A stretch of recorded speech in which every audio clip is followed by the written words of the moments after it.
प्रभु के महान अतुल्य श्रेष्ठ नाम में आप सबों को हम रविवार की प्रातःकालीन सभा में स्वागत करते हैं।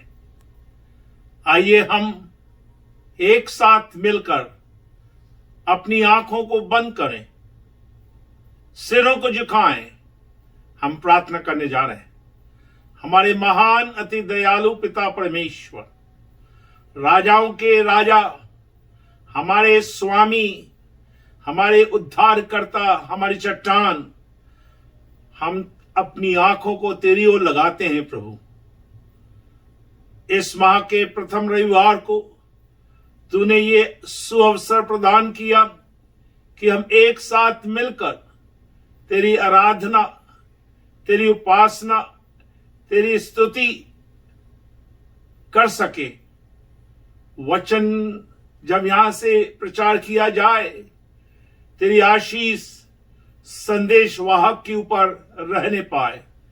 जितने आज हमारे साथ जुड़े हैं ऑनलाइन में, प्रभु सबों से तू बातचीत कर।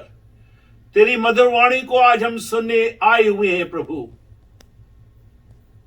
तेरी वाणी को तो आज सुना दे। प्रभु, हम धन्यवाद देते हैं। शुरू से लेकर अंत तक तेरे छत्र छाए में हम रहना चाहते हैं। प्रभु, यीशु के नाम से मांगते हैं, आमीन, आमीन, आमीन। आइए निकालें मेरे साथ भजन 5।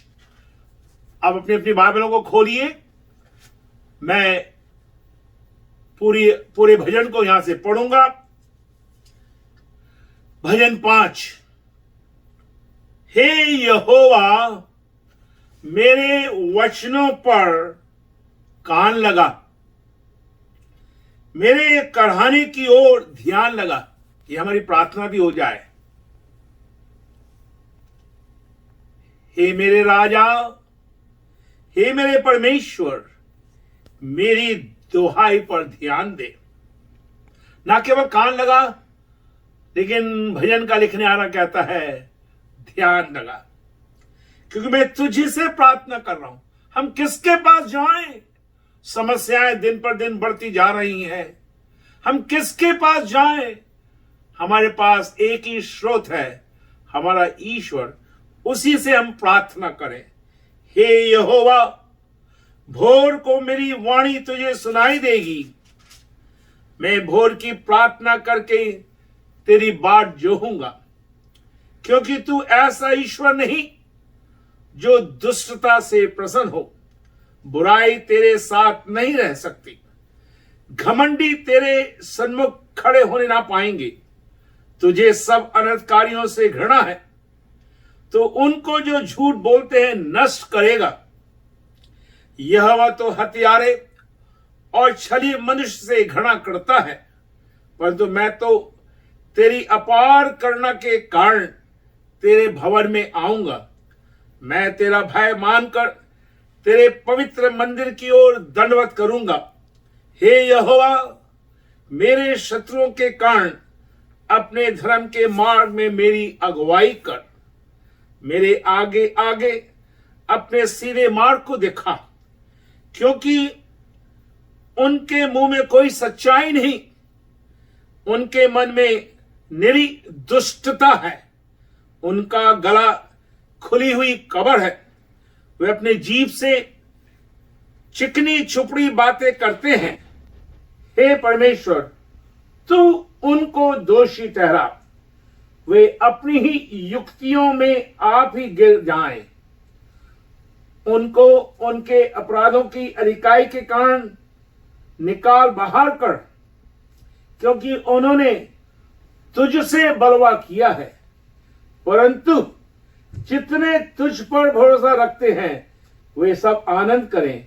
वे सर्वदा ऊंचे स्वर से गाते रहें, क्योंकि तू उनकी रक्षा करता है। और जो तेरे नाम के प्रेमी हैं तुझ में प्रफुल्लित हों, क्योंकि तू धर्मी को आशीष देगा।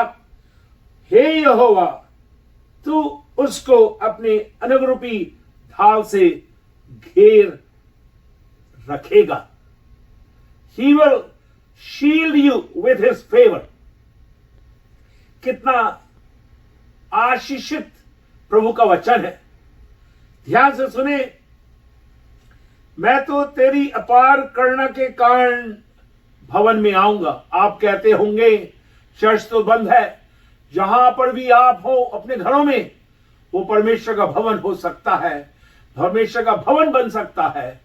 आइए हम अपने दिलों को उसकी ओर उठाएं, चिंताओं को उसके ऊपर डालें, अपनी दृष्टि को उस जीवते ईश्वर की ओर लगाएं।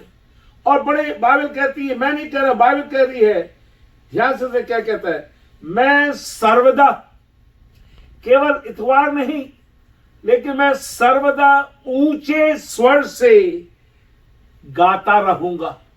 ऊंचे स्वर से हमें गाना है। थोड़ी देर में हमारी वर्शिप टीम आएगी, हम लोग गीत गाएंगे। हम किसी पास्टर के लिए गीत नहीं गा रहे हैं। हमारा गीत आज परमेश्वर को भाने पाए। ध्यान से सुने। हम इसलिए गीत गा रहे हैं क्योंकि उसकी करुणा हम पर बनी है। आज हम अपने बिस्तरों से उठ पाए, चल रहे हैं, बोल रहे हैं, बात कर रहे हैं, ये सब उसकी करुणा का फल है। हमसे कितने अच्छे संसार से चले गए, बीमारियां घरों में आई। हमारे कलीसिया में कई लोग हमसे विदा ले चुके हैं, परमेश्वर के पास पहुंच गए हैं। लेकिन परमेश्वर ने हमें बचाया, जीवन की भूमि में रखा है। इसलिए दिल की गहराई से हम परमेश्वर की स्तुति करें, वंदना करें। मेरे पास प्रार्थना का विषय कुछ है, बाकी विषय पास्टर विल्सन देंगे। इसी सप्ताह हमारी बहन एलिस कैरिप के डैडी को परमेश्वर ने अपने पास बुलाया। उस दुखी परिवार को हम प्रार्थना में स्मरण रखें। परमेश्वर की असीम शांति उस परिवार में रहने पाए, प्रभु उनकी चरवाई करने पाए। 3 जवान बेटियों को हमें प्रार्थना में स्मरण करना है, जिनका नाम मेरे पास है, स्मिता सिंह, खुशबू और उसके साथ साथ सेजल। तीनों को हम प्रार्थना में उठाएं। साथ ही साथ एक बहन और है, मिसेस फ्रांसिस, जवान बेटी। ये चारों को हम सदैव प्रार्थना में स्मरण रखें कि प्रभु ने समय पर सेफ डिलीवरी देने पाए। चर्च में कई बुजुर्ग लोग हैं, कमजोर होते जा रहे हैं। भाई Albert John, Mrs Balwant, Laxman aunty, Edna aunty, प्रार्थना करें। सिस्टर जया को हम प्रार्थना में उठाएं। शरीन सिंह है, अर्चना जॉन, प्रार्थना में याद रखें। मेरी बेंजामिन को हम प्रार्थना में याद रखें। जेम्स बर्नार्ड इटारसी आ चुके हैं लेकिन कमजोर हैं। उस भाई को प्रभु नया बल, नई शक्ति देने पाए। रेचल विल्सन, रेचल काफी बीमार रही, कमजोर रही। अब उनका ऑनलाइन क्लासेस चालू होने जा रहा है। प्रभु रेचल की सहायता करने पाए। हमारे पूरे एसोसिएट पास्टर्स, मेरी अनुपस्थिति में इन लोग बहुत अच्छा कार्य कर रहे हैं। आप तक हर रविवार को संदेश पहुंचा रहे हैं। शनिवार की मीटिंग, प्रार्थना मीटिंग चल रही है 7 से लेकर 8 तक। आप उसमें अवश्य जुड़ें। हमारी चर्च की सेक्रेटरी बाहर गई हुई है देश के, तो उनकी सहायता करने पाए। मिसेस अनुग्रह राज, हमारे चर्च के एल्डर भाई अनिल पीटर को हम प्रार्थना में उठाएं। कई जगह वेव 3 आ चुका है, इसलिए मैंने फ्रंट लाइन वर्कर्स को प्रार्थना में स्मरण करना बहुत ही जरूरी है।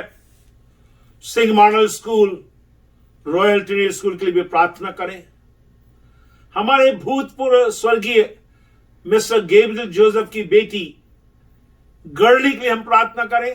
अभी भी तबीयत चिंताजनक है, प्रभु उन्हें छूने पाए। पास्टर डॉक्टर जॉर्ज थॉमस के ग्रैंडसन क्लाइव को हम प्रार्थना में स्मरण करें। मैं कलीसिया के प्रत्येक विश्वासी भाई बहनों को धन्यवाद देना चाहता हूं जिन्होंने मिसेस थॉमस हमें प्रार्थना में उठाए। मेरे काफी टेस्ट हुए, प्रभु ने अभी तक सहायता की। एक और टेस्ट रह गया जुलाई 15 को। कहने का तात्पर्य है kidney, heart, lung, liver, eyes, ये सब का टेस्ट हो चुका है मेरा।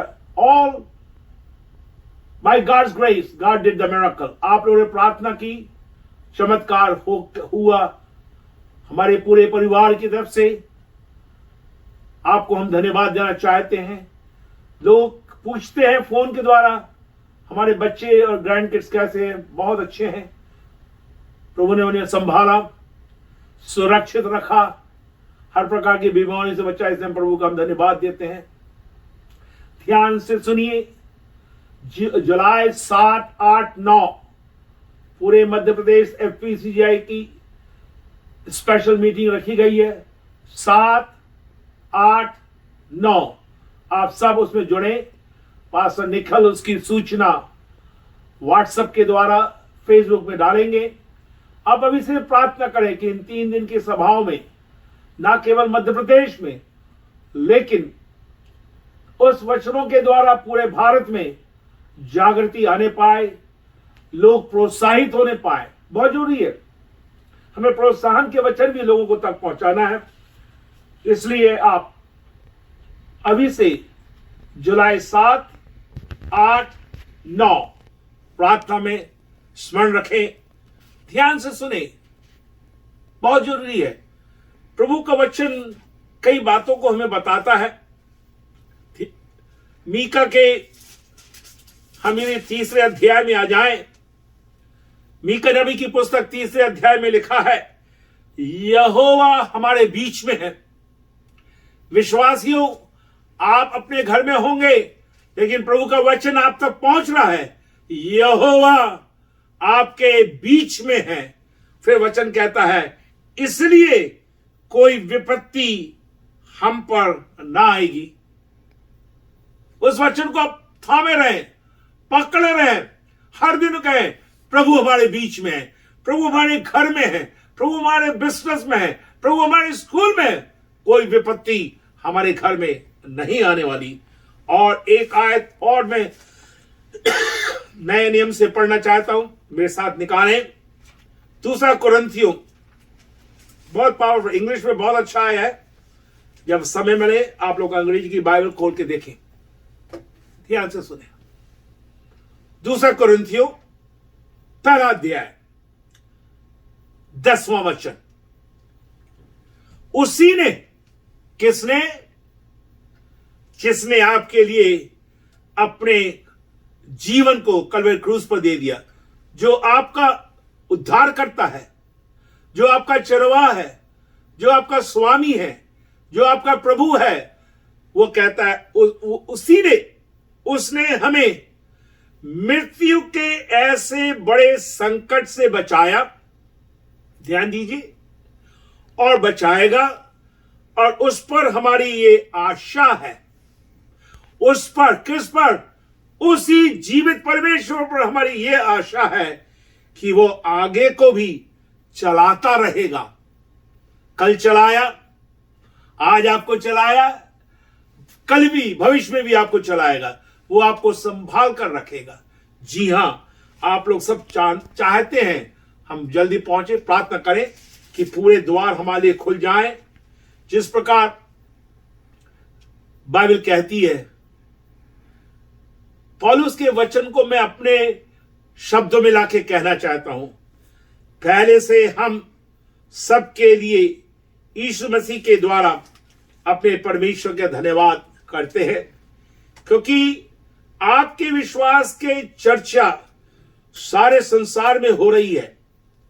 9वीं आयत, परमेश्वर जिसकी सेवा हम अपनी आत्मा से उसके पुत्र के सुसमाचार के विषय करते हैं, वही हमारा गवाह है कि हम आप सबों को किस प्रकार लगातार प्रार्थना में स्मरण करते हैं। हम दोनों, हमारे बच्चे भी प्रार्थना में स्मरण करते हैं।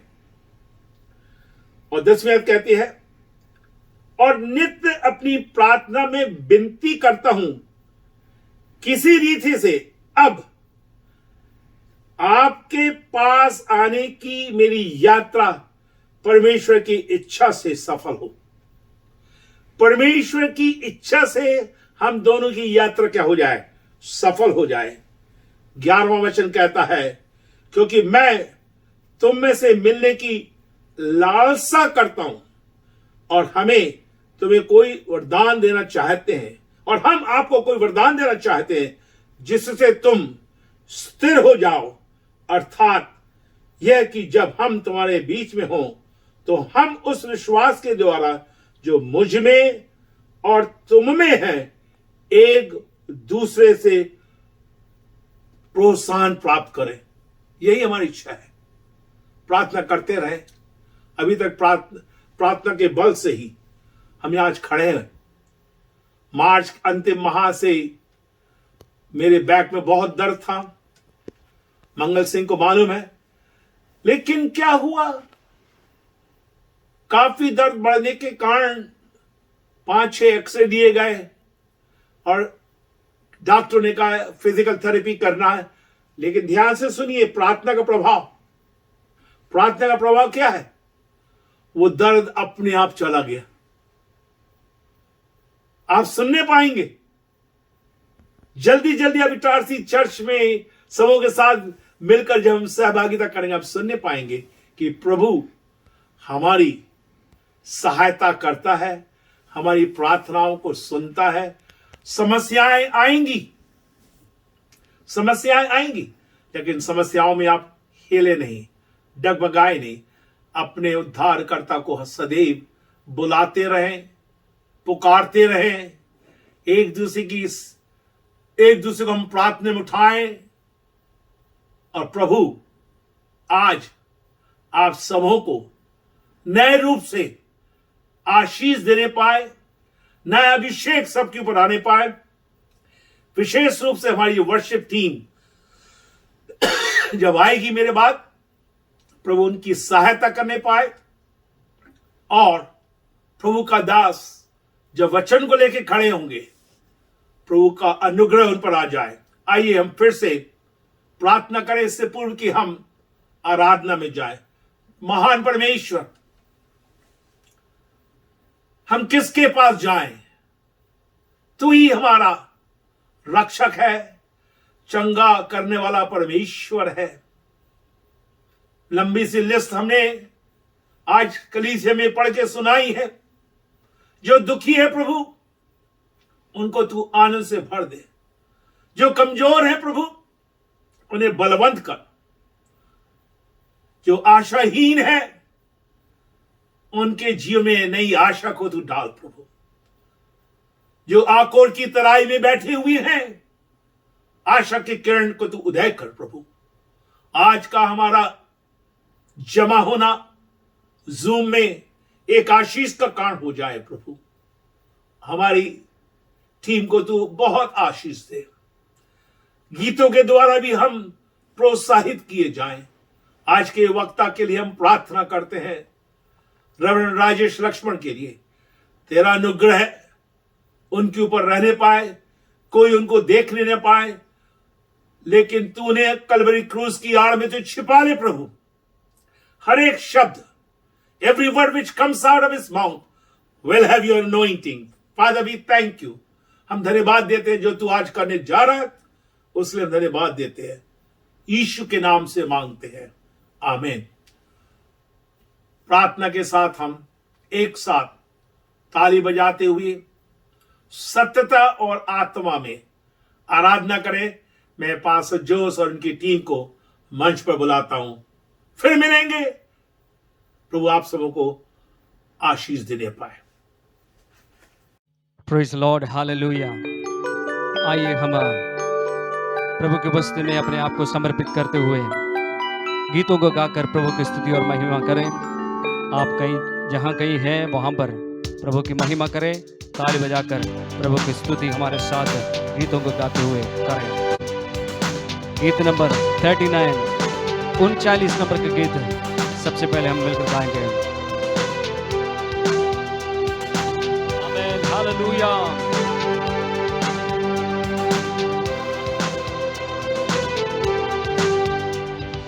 राजा वोंगा राजा यीशु राजा जगत पर राज करेगा।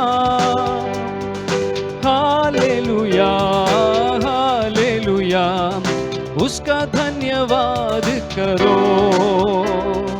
राजा वोंगा राजा यीशु राजा जगत पर राज करेगा। हालेलुया हालेलुया, उसका धन्यवाद करो। हालेलुया हालेलुया, उसका धन्यवाद करो। यहोवा का धन्यवाद करो, क्योंकि वह भला है। उसकी करुणा सदा की है, धन्यवाद करो। आमीन। राजा वोंगा राजा यीशु राजा जगत पर राज करेगा। हालेलुया हालेलुया, उसका धन्यवाद करो। हालेलुया हालेलुया, उसका धन्यवाद करो। जो ईश्वरों का परमेश्वर है, उसका धन्यवाद करो। उसकी करुणा सदा की है, धन्यवाद करो। आमीन। राजा वोंगा राजा यीशु राजा जगत पर राज करेगा। हालेलुया हालेलुया, उसका धन्यवाद करो। हालेलुया हालेलुया, उसका धन्यवाद करो। जो प्रभुओं का प्रभु है, उसका धन्यवाद करो। उसकी करुणा सदा की है, धन्यवाद करो। आमीन। राजा वोंगा राजा यीशु राजा जगत पर राज करेगा।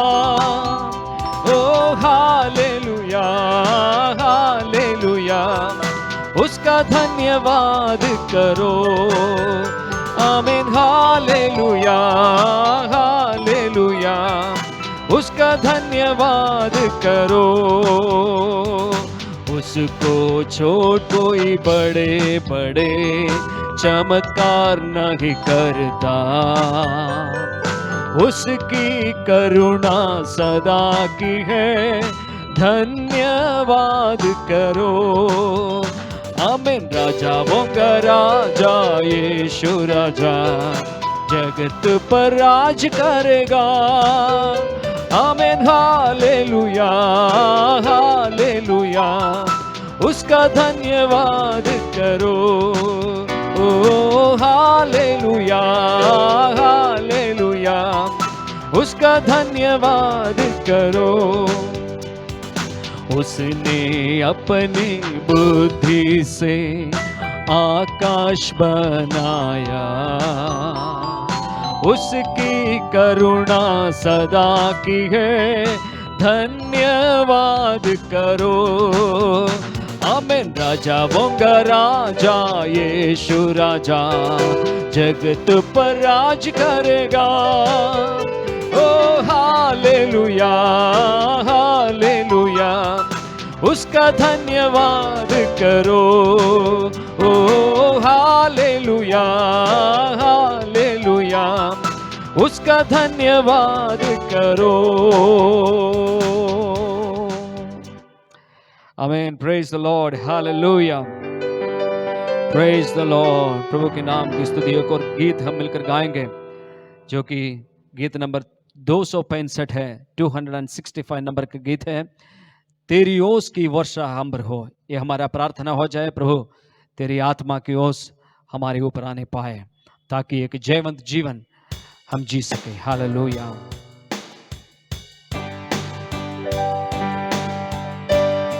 तेरी ओस की वर्षा हम पर हो,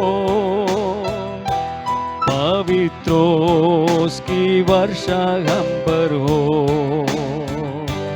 नम्र कर दे प्रभु तेरी ओस से, तेरी ओस की वर्षा हम पर हो। ओ नम्र कर दे प्रभु तेरी ओस से, तेरी ओस की वर्षा हम पर हो। पवित्र आत्मा हम पर वास करे, पवित्र आत्मा हम पर वास करे। साफ कर दे प्रभु तेरे लहू से, पवित्र आत्मा हम पर वास करे। साफ कर दे प्रभु तेरे लहू से, पवित्र आत्मा हम पर वास करे। हो तेरा अभिषेक जीवन में, हो तेरा अभिषेक जीवन में, करूं सेवा में तेरे लिए। हो तेरा अभिषेक जीवन में, करूं सेवा में तेरे लिए। हो तेरा अभिषेक जीवन में, तेरी ओस की वर्षा हम पर हो, पवित्र ओस की वर्षा हम पर हो। नम्र कर दे प्रभु तेरी ओस से, तेरी ओस की वर्षा हम पर हो। नम्र कर दे प्रभु तेरी ओस से, तेरी ओस की वर्षा हम पर हो। आमीन, प्रेज द लॉर्ड, हालेलुया।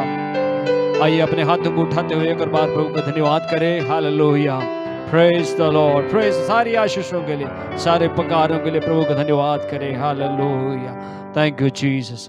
प्रभु हम सबको आशीष देने पाए। Thank you Jesus. Praise the Lord, praise the Lord. परमेश्वर के नाम की स्तुति हो, परमेश्वर के नाम की महिमा हो। कुछ प्रार्थना विनती हमारे पास और हम प्रार्थना करेंगे। मिसेस नीलांजना डैनियल के लिए प्रेयर रिक्वेस्ट हम तक पहुंचाई गई है कि उनकी तबीयत ठीक नहीं है। प्रार्थना करें कि परमेश्वर मिसेस नीलांजना डैनियल को पूर्ण रीति से चंगाई देने पाए।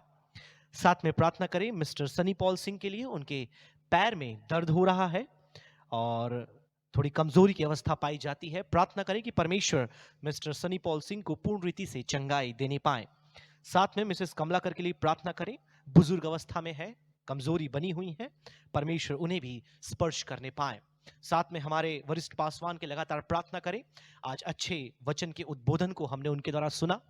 आप लगातार प्रार्थना करें, जो भी उनका चेकअप और जो भी जांच और ट्रीटमेंट इन दिनों में चल रहा है, अलग अलग डॉक्टर से उनके अपॉइंटमेंट्स हैं, हर एक बातों में परमेश्वर का फजल उनके साथ रहने पाए और परमेश्वर उन्हें दैवीय आरोग्यता प्रदान करने पाए। और इस रीति से कई जगहों पर उन्हें और भी प्रचार करना पड़ता है। पिछले सप्ताह मेरी उनसे बात हो रही थी, उनको लगभग एक दिन में 3 सभाओं में प्रचार करना था। तो इस प्रकार से बहुत ही व्यस्ततम उनका समय रहता है, चाहे वो भारत की सेवा हो या विदेश की सेवा हो। प्रार्थना करें कि परमेश्वर में दास को संभाल ले पाए। साथ में उनके बेटे डॉक्टर माइकल के लिए प्रार्थना करें, उनके परिवार के लिए प्रार्थना करें, सिस्टर मर्सी उनके परिवार के लिए प्रार्थना करें, सिस्टर मेलिसा के लिए प्रार्थना करें, साथ में डॉक्टर मिसेस मैथ्यू थॉमस के लिए प्रार्थना करें, परमेश्वर उन्हें भी संभाल ले पाए। पूरा थॉमस परिवार जो परमेश्वर की सेवा में लगे हुए हैं, परमेश्वर उनमें से हर एक को बहुतायत से आशीष देने पाए। साथ में प्रार्थना करें, आज जिस संदेशवाहक को परमेश्वर ने बीच में नियुक्त किया है, जब उसके द्वारा हम प्रभु के वचन को सुने, एक बड़ी आशीष को हम परमेश्वर से प्राप्त करने पाए। जितने भी सुनने वाले हैं, परमेश्वर उनके हृदयों में कार्य करे और परमेश्वर के वचन का बीज कई गुना फल लेकर के आने पाए। आइए तो फिर इन सारे विषयों को लेकर हम परमेश्वर के सानिध्य में जाएंगे और हम प्रार्थना करेंगे। सेनाओं के यहोवा परमेश्वर, तेरे पुत्र मसीह यीशु के नाम से हम तेरे निकट आते हैं पिता। हम धन्यवाद करते हैं इस सुंदर रविवारी आराधना के लिए प्रभु, जो तूने हमारे जीवन में दिया। सभा की शुरुआत से लेकर ही तेरे हाथ को हमने अपने ऊपर देखा है पिता। सुंदर आराधना के लिए हम तेरा धन्यवाद करते हैं, भजन के उद्बोधन के लिए हम धन्यवाद करते हैं। हम प्रार्थना करते पिता, खासतौर पर मिसेस नीलांजना डैनियल के लिए, जबकि उनकी तबीयत ठीक नहीं है प्रभु, तू उन्हें छू और चंगाई दे। प्रार्थना करते हैं मिस्टर सनी पॉल सिंह के लिए पिता, पैरों में जो भी उनके दर्द है, तकलीफ है, तो स्पर्श कर और उन्हें चंगाई दे पिता। विशेष प्रार्थना है मिसेस कमलाकर के लिए पिता, बुजुर्ग अवस्था में है, कई प्रकार की कमजोरी उनके शरीर में पाई जाती है पिता। हर एक प्रकार की कमजोरी से तो उन्हें स्वतंत्र कर प्रभु। हमारे कलीसिया के हर एक बुजुर्ग जवानों को तेरे हाथों में सौंपते हैं पिता, जो इटारसी में है, इटारसी से बाहर है, हर एक को तू संभाल और बल दे प्रभु। हम विशेष प्रार्थना करते, जब विशेष एक समय पर हम आ पहुंचे हैं, जब तेरे उस वचन को हम सुनने वाले हैं पिता, अपने दास का तू अभिषेक कर, उन्हें बल दे, और जो वचन हमारे बीच में लेकर आते हैं पिता, सुनने वाले हर एक के लिए यह बड़ी आशीष का कारण होने पाए। जितने भी श्रोता है पिता, यदि कोई बीमार है, आज चंगाई को प्राप्त करने पाए। यदि कोई पिता परमेश्वर निराशा में है, एक धन्य आशा के साथ वो जाने पाए, तेरा वचन कई गुना फल आज की सुबह में लेकर आने पाए। फिर से एक बार सभा की शुरुआत से लेकर अंत तक हर एक गतिविधि को तेरे ही हाथों में सौंपते हैं। प्रार्थना सुना धन्यवाद करते हुए उद्धार करता प्रभु यीशु मसीह के नाम से मांगते हैं पिता, सुन और दया से कबूल कर, आमेन। सूचना एक आपको दे दी गई है, हमारे एमपी स्टेट कन्वेंशन जो 6 तारीख से तो होने वाला है, हमारे प्रेसिडेंट ने आपको उसके बारे में बताया। साथ में प्रार्थना करें कि हमारा जो शनिवारी प्रार्थना सभा होता है, उसमें और भी अधिक लोग जुड़ने पाए। जैसे आप सभी जानते हैं, प्रति शनिवार हम गूगल मीट पर मुलाकात करते हैं। शाम 7 बजे से लेकर के 8 बजे तक हमारी प्रार्थना सभा 1 घंटे की रहती है। यदि आप सुन रहे हैं तो व्हाट्सएप के द्वारा, फेसबुक के द्वारा आप तक लिंक पहुंचा दिया जाएगा। यदि आपके पास समय रहता है उस समय, तो बिल्कुल आप जरूर कर उसमें ज्वाइन करें और अपने पूरे परिवार के साथ जुड़े, ताकि आप भी आत्मिक लाभ को उठाने पाएं। और यदि कोई प्रार्थना विनती आपके पास है, आप हम तक व्हाट्सएप के द्वारा, फेसबुक मैसेंजर के द्वारा हम तक पहुंचा सकते हैं। हम आपके लिए प्रार्थना करेंगे। तो अब समय होगा जब प्रभु के वचन को हम सुने। और आज फिर से एक बार हमारे पास ये अवसर है, परमेश्वर ने अपने दास को नियुक्त किया है। रेवरेंड लक्ष्मण हमारे बीच में प्रभु के संदेश को लेकर के आएंगे। तो आप बड़ी अपेक्षा के साथ बैठें और यह विचार करें कि आज परमेश्वर हमसे बातें करने वाला है। इस अपेक्षा के साथ आप रहें। आज प्रभु के दास रेवरेंड राजेश लक्ष्मण हमारे बीच में प्रभु के संदेश को लेकर के आएंगे।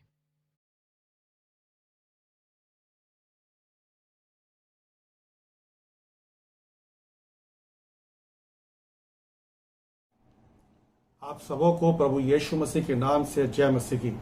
मैं रेवरेंड राजेश लक्ष्मण पीसीजी इटारसी का सदस्य हूं। सर्वप्रथम मैं परमेश्वर का धन्यवाद देना चाहता हूं कि उन्होंने हम सबों को आज तक जीवितों को भूमि में रखा और बहुतायत से आशीष प्रदान की है। साथ ही साथ मैं अपने वरिष्ठ पासवान डॉक्टर मैथ्यू थॉमस का धन्यवाद देना चाहता हूं, जिन्होंने मुझे ये सुअवसर दिया कि मैं परमेश्वर के वचन का प्रचार प्रसार आपके सामने कर सकूं। कुछ वर्ष पहले मैंने अपने गृह निर्माण करने वाले ठेकेदार से पूछा कि बताइए कि आपके यहाँ पर कुछ श्रमिक तनख्वाह लेने के बाद में काम पे लौट के नहीं आते हैं। तो उसने मुझे कहा कि क्योंकि वो अभी मालामाल हो चुके हैं, इसीलिए वे उस पैसे को जब तक उड़ा ना देंगे, पूरे तरीके से खर्च नहीं कर देंगे, फिर वो काम पे नहीं लौटते हैं। उन्हें अपने भविष्य की कोई चिंता नहीं है, वो भविष्य के लिए कोई भी पैसा जमा नहीं करते हैं और साथ ही साथ वे बिल्कुल निश्चिंत जो है अपना जीवन जीते हैं।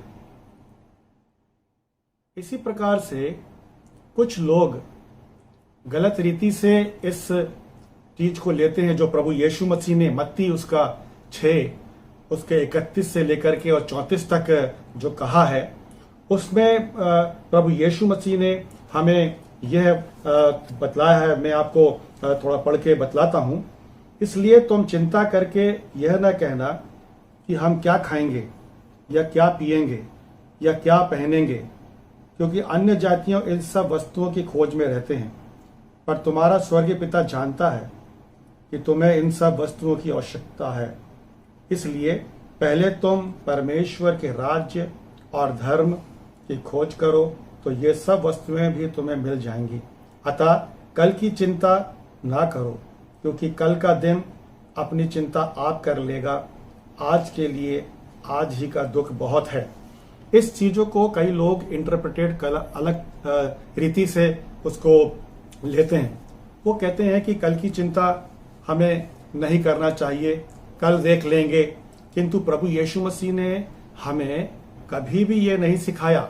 आप जहां जहां देखेंगे बाइबल में, वहां प्रभु यीशु मसीह ने हमें ये नहीं कहा कि तुम कल को नजरअंदाज कर दो या उसको टाल दो। हाँ, उन्होंने ये कहा कि कल की चिंता नहीं करना, क्योंकि यदि तुम परमेश्वर के पुत्र एवं पुत्रियों हो और परमेश्वर के धर्म और राज्य की खोज करते हो, तो तुम्हें इन सब वस्तुओं की कभी भी जो है कमी घटी नहीं होगी।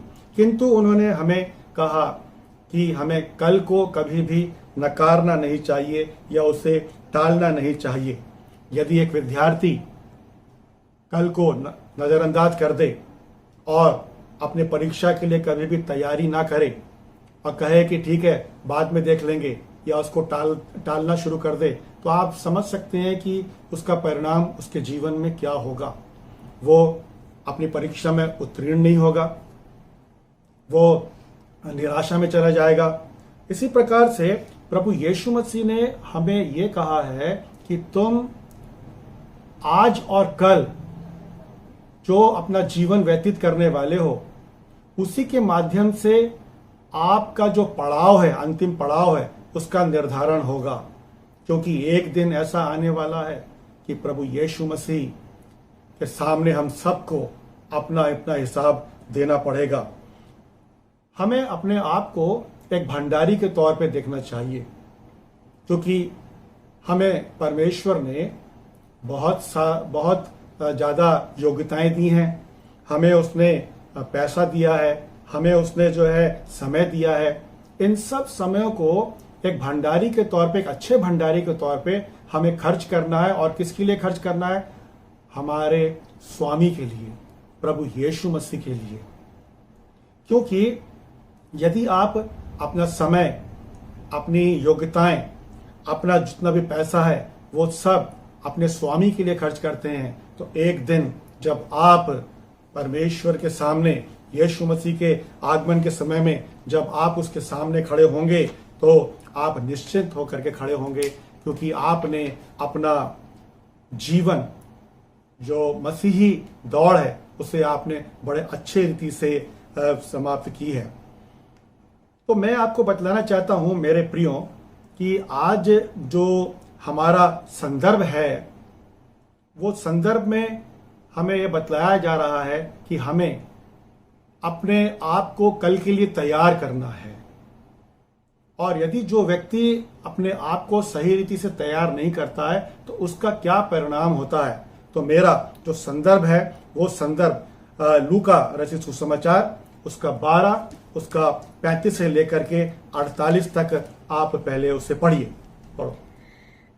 तुम्हारी कमरें बंधी रहें और तुम्हारे दिए जलते रहें, और तुम उन मनुष्यों के समान बनो जो अपने स्वामी की बाट देख रहे हों कि वह विवाह से कब लौटेगा, कि जब वह आकर द्वार खटखटाए तो तुरंत उसके लिए खोल दें।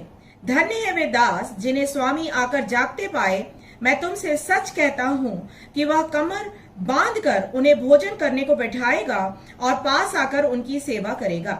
यदि वह रात के दूसरे पहर या तीसरे पहर में आकर उन्हें जागते पाए तो वे दास धन्य हैं। परंतु तुम यह जान रखो कि यदि घर का स्वामी जानता कि चोर किस घड़ी आएगा और तो जागता रहता और अपने घर में सेंध लगने न देता। तुम भी तैयार रहो, क्योंकि जिस घड़ी तुम सोचते भी नहीं उसी घड़ी मनुष्य का पुत्र आ जाएगा। तब पतरस ने कहा, हे प्रभु, क्या यह दृष्टांत तू हम ही से या सबसे कहता है? प्रभु ने कहा, वह विश्वास योग्य और बुद्धिमान भंडारी कौन है जिसका स्वामी उसे नौकर चाकरों पर सदा ठहराए कि उन्हें समय पर भोजन सामग्री दे। धन्य है वह दास जिसे उसका स्वामी आकर ऐसा ही करते पाए। मैं तुमसे सच कहता हूँ, वह उसे अपनी सम्मति पर अधिकारी ठहराएगा। परंतु यदि वह दास सोचने लगे कि मेरा स्वामी आने में देर कर रहा है और दासों और दासियों को मारने पीटने लगे और खाने पीने और पियक्कड़ होने लगे, तो उस दास का स्वामी ऐसे दिन जब वह उसकी बाट जोता न रहे और ऐसी घड़ी जिसे वह जानता न हो आएगा और उसे भारी दंड देकर उसका भाग अविश्वासियों के साथ ठहराएगा। वह दास जो अपने स्वामी की इच्छा जानता था और तैयार न रहा और न उसकी इच्छा के अनुसार चला, बहुत मार खाएगा। परंतु जो नहीं जानकर मार खाने के योग्य काम करे, वह थोड़ी देर मार खाएगा। इसीलिए जिसे बहुत दिया गया है उससे बहुत मांगा जाएगा और जिसे बहुत सौंपा गया है उससे बहुत लिया जाएगा। तो आज का ये जो संदर्भ है, इसे हम दो भाग में विभाजित कर सकते हैं। पहला भाग लूका 12 उसका 35 से लेकर के 40 तक, जिसमें हमें कहा गया है, तैयारी के लिए कहा गया है, तैयार रहने के लिए कहा गया है।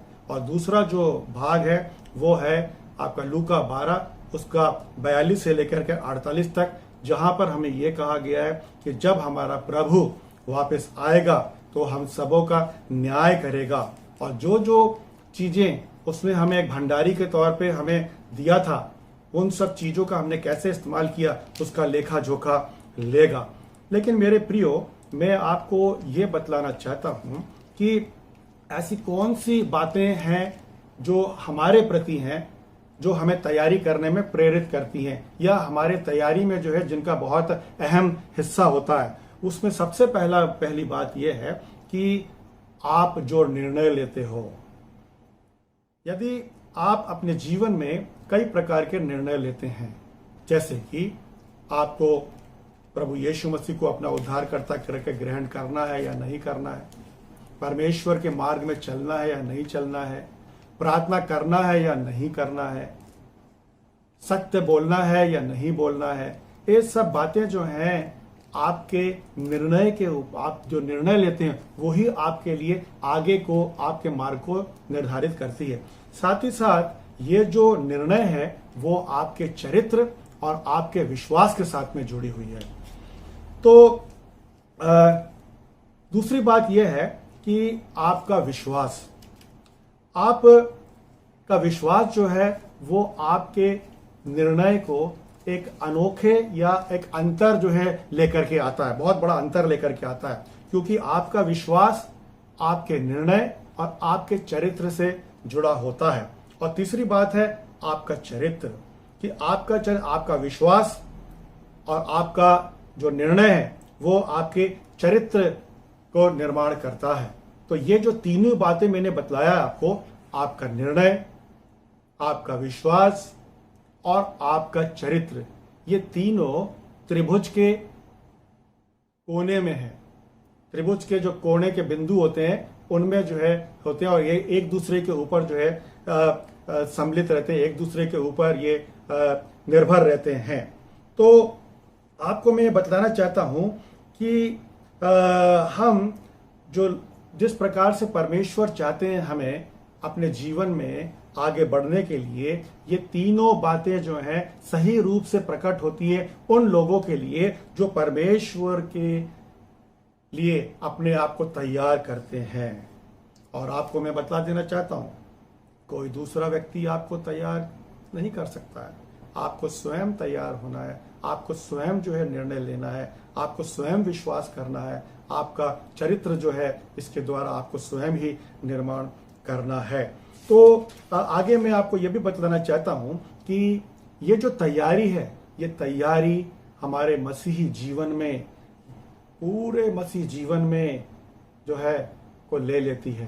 पूरे मसीह जीवन भर हमें इस तैयारी को निरंतर करते रहना पड़ता है, तभी जाकर के हम परमेश्वर और यीशु मसीह के सामने एक दिन बड़े निडरता के साथ में, बड़े हियाव के साथ में, बड़े हिम्मत के साथ में उसके सामना जो हम कर पाएंगे। आप ये भी आप देखिए कि ये मत सोचिएगा कि आप ये जो तैयारी है केवल एक दिन में ही पूर्ण कर लेंगे। जब आपने जिस दिन प्रभु यीशु मसीह को उद्धारकर्ता करके ग्रहण किया और आपने जो है बपतिस्मा लिया और आपकी तैयारी पूरी हो गई है, नहीं मेरे प्रियो, आपको ये मालूम होना चाहिए कि एक धावक जो कि ओलंपिक गेम में भाग लेना चाहता है, वो अपने उस ओलंपिक गेम में भाग लेने के लिए और उसमें जो है वो मेडल जीतने के लिए वो कितनी तैयारी करता है, वर्षों तैयारी करता है, और उस तैयारी के बाद में वो क्वालिफाई होता है कि वो ओलंपिक गेम में सम्मिलित हो सकता है। और जब वो क्वालिफाई करता है उसके बाद में वो उसमें जो है पार्टिसिपेशन करता है, सम्मिलित होता है, और उसके बाद में ही वो मेडल जो ओलंपिक का तमगा है वो उसे मिलता है। यह बात जो है हमें पहले कुरिन्थी उसका 9 उसके 24 से लेकर के 27 में पौलुस ने हमें बतलाया है कि किस प्रकार से जो है धावक दौड़ना चाहिए और किस प्रकार से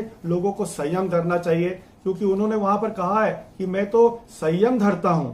आप उसको चाहें तो आप उसको देख सकते हैं और उसमें आप कुछ बातें यहाँ पर आप उसमें प्राप्त करेंगे। पहला कुरिन्थी उसका 9 उसके 24 से लेकर के और 27 तक देखिए। क्या तुम नहीं जानते कि दौड़ में तो दौड़ते सभी हैं, परंतु इनाम एक ही ले जाता है। तुम वैसे ही दौड़ो कि जीतो। हर एक पहलवान सब प्रकार का संयम करता है। वे तो एक मुरझाने वाले मुकुट को पाने के लिए यह सब करते हैं, परंतु हम तो उस मुकुट के लिए करते हैं जो मुरझाने का नहीं। इसलिए मैं तो इसी रीति से दौड़ता हूं, परंतु लक्ष्यहीन नहीं। मैं भी इसी रीति से मुक्के से लड़ता हूं, परंतु उसके सामने नहीं जो हवा पीटता हुआ लड़ता है, परंतु मैं अपनी देह को मारता, कूटता और वश में लाता हूं। ऐसा न हो कि औरों को प्रचार करके मैं आप ही किसी रीति से निकम्मा ठहरूं। यहाँ पर वो कह रहे हैं कि मैं अपने आप संयम धरता हूं, और वो ये भी कह रहे हैं कि मैं अपनी देह को मारता, कूटता हूं, वश में करता हूं। तो मेरे प्रियो, हमें भी अपनी तैयारी जब हम करते हैं प्रभु यीशु मसीह के आगमन के लिए अपने जीवन में, तो हमें भी बहुत सारे संयम, अपने देह को मारना, कूटने की आवश्यकता पड़ेगी। अपने आप को वश में करना पड़ेगा, अपनी बुद्धि को अपने वश में रखना पड़ेगा, क्योंकि वचन में क्लियरली लिखा हुआ है कि यदि जो अंत तक धीरज धरेगा। आपने तैयारी करी लेकिन अंत में जाकर के आप लड़खड़ा गए या आप अपने ट्रैक में नहीं रह पाए, जो मसीह दौड़ है उस दौड़ में जो है आप एक अपने ट्रैक में नहीं रह पाए, तो आप वहां पर डिस्क्वालीफाई हो सकते हैं। इसीलिए आपको मैं उदाहरण बताता हूं। साइनी विल्सन का नाम आप जानते होंगे, जो कि केरल की 400 मीटर की धावक थी, और जब वो एशियन गेम में पार्टिसिपेट कर रही थी, भाग ले रही थी, तो वे अपने दूसरे जो धावक थे उनसे करीब करीब 50 मीटर आगे दौड़ रही थी 400 मीटर की दौड़ में। और हुआ ये कि उन्होंने पीछे मुड़ करके देख लिया। जैसे उन्होंने पीछे मुड़ के देखा, उनका एक पैर ट्रैक से बाहर चला गया, और जब उन्होंने रेस पूरी करी तो उन्होंने सोचा कि मैं तो जीत गई हूं, किंतु वहां पर जो इलेक्ट्रॉनिक का डिस्प्ले बोर्ड है उसमें आया डिस्क्वालीफाई। तो मेरे प्रियो, किस प्रकार की तैयारी साइनी विल्सन ने भी की होगी, किंतु अंत में उन्होंने एक गलती कर दी और उस गलती से वो डिस्क्वालीफाई हो गए। इसी प्रकार से हमें भी अपनी तैयारी इतने उत्तम रीति से करना है ताकि हम डिस्क्वालीफाई ना हो पाए, हम परमेश्वर के सामने अपना लेखा जोखा अच्छे से प्रस्तुत कर पाए और हमें परमेश्वर ग्रहण करने पाए। अब मैं आपको आज का इस संदर्भ के हिसाब से पहला बिंदु आपको बतलाना चाहता हूं, वो है तत्परता या तैयारी। यहां पर जो 35 से लेकर के 40 तक है, ये संदर्भ हमें तैयारी के बारे में प्रभु यीशु मसीह अपने दृष्टांत में बतला रहे हैं। तैयारी के विषय में बाइबल में सबसे पहले निर्गमन उसका 12 उसके 11 में आया हुआ है। निर्गमन उसके 12 उसके 11 में आया है। जब आप वहां पर देखते हैं कि परमेश्वर इजराइलियों से कहते हैं कि आज की रात मैं मिस्री मनुष्यों के हर पहलोटों को और साथ ही साथ पशुओं के पहलोटों को मैं मारने जा रहा हूं, तो तुम आज की रात कैसा कैसा क्या करोगे। तो वहां पर भी क्लियरली आया है, जो हमने अपने संदर्भ में पहले पढ़ा कि तुम्हारी कमरे बंधी रहे, तुम्हारी कमरे बंधी रहे। वहां पर भी एक बात जो है नियम बोला गया था कि तुम जब उस पशु का मांस जो कि तुम बलिदान करके चढ़ाओगे, उसे जब खाओगे तो तुम अपने कमर को बांध करके और साथ ही साथ लाठी लेकर के, पांव में जूती पहन करके तैयार रहोगे। वहां पर तैयारी के लिए कहा गया था, क्योंकि उन्हें उसी क्षण कुछ समय के बाद में उन्हें मिस्र देश को छोड़ना है और वो जल्दी जल्दी परमेश्वर उन्हें उस देश से निकाल करके ले जाना चाहते थे। इसीलिए उनको कहा गया था कि तैयार रहो। आप देखिए कि यहाँ पर जो कहा गया है कि तुम्हारी कमरे बंधी रहें, इसके विषय में मैं आपको ये कहना चाहता हूं कि प्रभु यीशु मसीह ने तैयारी के विषय में 4 चित्रण किया यहाँ पर। और पहला चित्रण में उन्होंने कहा है कि तुम्हारी कमरे बंधी रहें, क्योंकि इनके रीति रिवाज के अनुसार जो महिलाओं का जो ट्यूनिक हुआ करता था वो उनके टखनों तक हुआ करता था, और पुरुषों का जो ट्यूनिक हुआ करता था वो उनके घुटने और उनके टखनों के बीच तक हुआ करता था। किंतु यदि उनको अपने खेत में या उन्हें जल्दी जल्दी कहीं पर दौड़ करके जाना है, तो ये जो ट्यूनिक है ये उनको बाधा उत्पन्न करती थी उनके दौड़ने में या उनके खेतों में काम करने के लिए। इसीलिए वो अपने कमर में एक कमरबंद बांधते थे, जैसे कि हम अपने हिंदुस्तान की भाषाओं में कहते हैं गमछा। वैसे ही वो अपने कमर में बांधते थे, ताकि जब उन्हें दौड़ने की आवश्यकता पड़े या कोई काम करने के लिए अपने आप को तैयार करने की आवश्यकता पड़े, तो वो अपने लाबादे को लेकर के, अपने कपड़ों को लेकर के उस ट्यूनिक को उस कमर के पट्टे में वो उसको खोस ले, और खोसने के बाद में वो अपने काम को जो है सुचारू रूप से, बड़े स्वतंत्र रूप से जो है कार्य कर सकते थे। आप लूका उसका 21 उसका 36 देखिए, वहां पर क्या कहा गया है कि तुम तैयार रहो, जागते रहो, अपने आप को अच्छी रीति से तैयार करो, प्रार्थना करते रहो, ताकि अपने आप को क्वालिफाई कर सको, योग्य बना सको। पढ़िए, इसलिए जागते रहो और हर समय प्रार्थना करते रहो कि तुम इन सब आने वाली घटनाओं से बचने और मनुष्य के पुत्र के सामने खड़े होने के योग्य बनो। तो जब हम अपनी तैयारी करें, प्रभु यीशु मसीह के आगमन के प्रति हम अपने आप को तैयारी करें, तो हमें कहा गया है कि हम निरंतर प्रार्थना करते रहें, निरंतर अपने आप को योग्य बनाते रहें, ताकि उस अंत दिन में जहां हमारा न्याय होगा वहां पर हम खड़े हो सकें। ये जो तैयारी के विषय में न केवल पुराने नियम में कहा गया है ये कमर के पटुके के बारे में, बल्कि नए नियम में भी कहा गया है। पुराने नियम में आप अनेक जगह आप संदर्भ देख सकते हैं, व्यवस्था विवरण में भी आप इसको पा सकते हैं। पहला राजा उसका 18 उसके 46 में भी आप देख सकते हैं कि किस प्रकार से एलिया जो है कमर में जो है अपने कमरबंद को बांध करके आहाब के आगे आगे वो दौड़ा। और दूसरा राजा उसका 9 उसके 1 में भी देख सकते हैं, जहां पर कि एलीशा अपने चेले को किस प्रकार से कह रहे हैं कि कमर का जो है बंद बांध करके और ये तेल की कुप्पी लेकर के आगे जाओ। नए नियम में पतरस भी, पहला पतरस उसका 1 उसका 13, उसमें वो क्या कह रहे हैं देखिए। पहला पतरस उसका 1 उसके 13 में वो हमें क्या बतलाना चाह रहे हैं? वो हमें कह रहे हैं कि अपने बुद्धि के प्रति भी उसको जो है कमर के पट्टू के समान बांध लीजिए। पढ़िए। इस कारण अपनी अपनी बुद्धि की कमर बांधकर और सचेत रहकर उस अनुग्रह की पूरी आशा रखो जो यीशु मसीह के प्रकट होने के समय तुम्हें मिलने वाला है। यहाँ पर देखिए, तैयारी के विषय में वो ये कह रहे हैं कि अपनी बुद्धि को भी क्या करें? बांध के रखें, कमर के पट्टुका के समान बांध के रखें।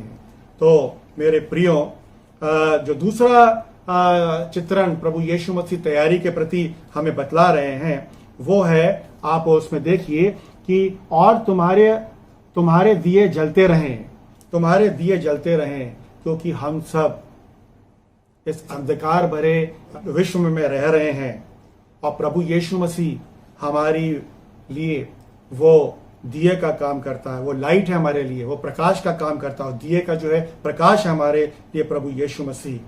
इसीलिए मेरे प्रियो, आपको ये बतलाना चाहता हूं कि उनकी परंपरा के अनुसार विभिन्न प्रकार के दिए वो इस्तेमाल किया करते थे और विभिन्न प्रकार के दिए वो विभिन्न कार्यों हेतु वो इस्तेमाल किया करते थे। हर घर में वो रात्रि के समय में दिए जलाते थे और घर को जो है प्रकाशमान रखते थे और रात के समय में उसकी लौ को वो धीमी कर दिया करते थे, क्योंकि रात के समय में यदि किसी को कोई काम है, कहीं बाहर जाना है या कुछ और कार्य के लिए जाना है या उनके घर में कोई मेहमान आ रहा है, तो वो तुरंत जो है उसे उस दिए की रोशनी में उनका मार्गदर्शन कर सकें। तो क्योंकि उस जमाने में कोई स्ट्रीट लाइट तो हुआ नहीं करती थी, कोई इलेक्ट्रिसिटी तो थी नहीं, इसीलिए ये दिए उनके बहुत उपयोगी साबित होते थे। यदि किसी के घर में दिया नहीं जल रहा है तो इसका मतलब ये होता है कि उस घर में कुछ न कुछ ऐसी बातें घट गई हैं, कुछ दुख की बातें हो गई हैं, या उन्होंने उस घर को जो है हमेशा के लिए त्याग दिया है। मेरे प्रियो, मैं आपको ये बतलाना चाहता हूं कि मत्ती उसका 5 उसके 14 से लेकर के 16 में जब आप पढ़ोगे तो आप ये जानोगे कि यदि आपके दिए की रोशनी प्रभु यीशु मसीह है तो आपको कभी भी निचले स्थान में वो नहीं रखेगा, बल्कि आपको हमेशा ऐसे ऊंचे स्थान में रखेगा जहां पर कि आप प्रकाशमान रहें और आपकी ख्याति जो है पूरे जगह फैले और आपके जो जीवन है उस जीवन के मार्फत आप प्रभु यीशु मसीह की रोशनी दूसरे तक पहुंचा सकें और उनका भी मार्गदर्शन कर सकें। पढ़िए। तुम जगत की ज्योति हो, जो नगर पहाड़ पर बसा हुआ है वह छिप नहीं सकता, और लोग दिया जलाकर पैमाने के नीचे नहीं परंतु दीवट पर रखते हैं, तब उससे घर के सब लोगों को प्रकाश पहुंचता है। उसी प्रकार तुम्हारा उजियाला मनुष्यों के सामने चमके कि वे तुम्हारे भले कामों को देखकर तुम्हारे पिता की जो स्वर्ग में है बड़ाई करें।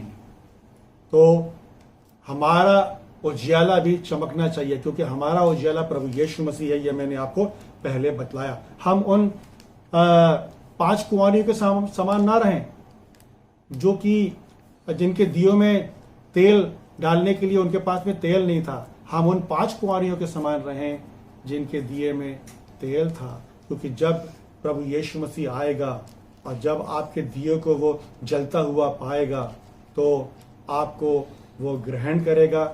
और ये दिया जो है, जलता हुआ दिया जो है, ये आपको बतलाता है आपकी तैयारी, कि आप तैयार हैं। आपके घर में कोई आने वाला है या आपके कहीं जाना है यदि आपको, तो आप उस दिए के उजाले में आप कहीं भी जा सकते हैं या उस दिए के उजाले में आपका मार्गदर्शन हो सकता है।